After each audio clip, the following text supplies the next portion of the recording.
Suatu hari di bulan Mei 2023, Michael Armes, seorang pria berusia 69 tahun asal Woodland, California, pergi ke bank setempat untuk menyetorkan cek miliknya. Ia sudah dikenal baik oleh para pegawai bank, terlebih karena sifatnya yang ramah dan humoris. Namun hari itu, Michael yang biasanya suka bercanda, menjadi serius karena merasakan ketegangan yang terjadi di salah satu teller. Ia melihat seorang teller dengan raut wajah ketakutan dan di depannya tampak seorang pria dengan wajah tertutup kaos yang tampak gelisah. Tanpa sepengetahuan Michael, pria tersebut telah menyerahkan secari kertas berisi ancaman kepada teller. Ia mengancam akan meledakkan bahan peledak yang ia bawa jika tidak diberi uang. Melihat ketegangan yang terjadi, tanpa ragu sedikit pun Michael perlahan mendekati mereka. Betapa terkejutnya ketika ia menyadari bahwa pria itu adalah Eduardo Plasencia, mantan tetangganya dan teman masa kecil putrinya. Dengan nada penuh khawatir, Michael bertanya, "Ada apa, Eduardo?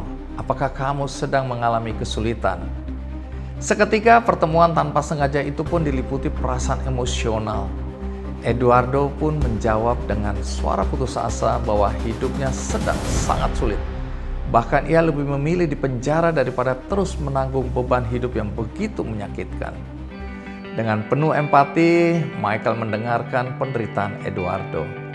Sambil memeluk Eduardo, Michael membawanya keluar dari bank.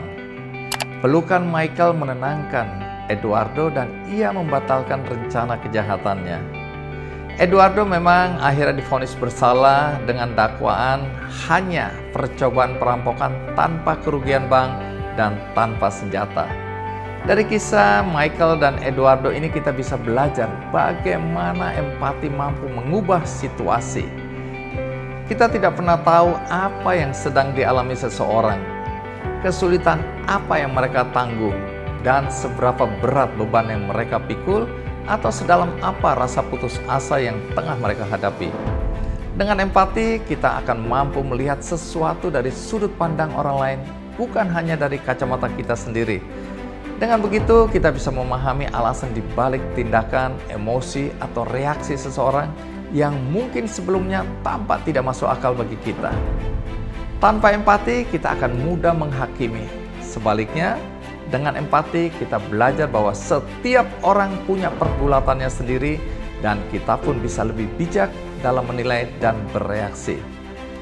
Mungkin kita tidak bisa selalu memberi jawaban bagi masalah setiap orang, tetapi kita bisa memberi sedikit kehangatan, perhatian, dan keberanian untuk mendekat ketika seseorang memilih menjauh. Siapa tahu, tindakan kecil itu justru menjadi titik balik yang dibutuhkan seseorang.